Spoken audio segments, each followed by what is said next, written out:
نشر صور وفيديوهات لابنة شيرين دون رضاها وتعمد إزعاجها.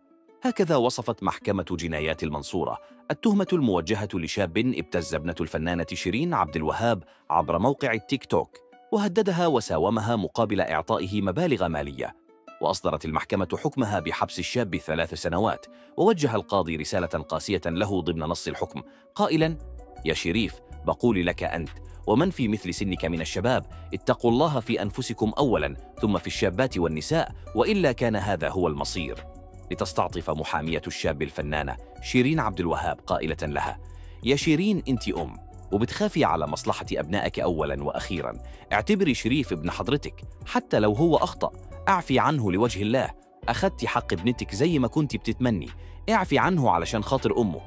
وأكدت المحامية أنه سيتم عمل استئناف علي الحكم الصادر اليوم، قائلة: لا تعليق على أحكام القضاء، لكن سيتم عمل استئناف، فهو حق للمتهم، وبإذن الله خير.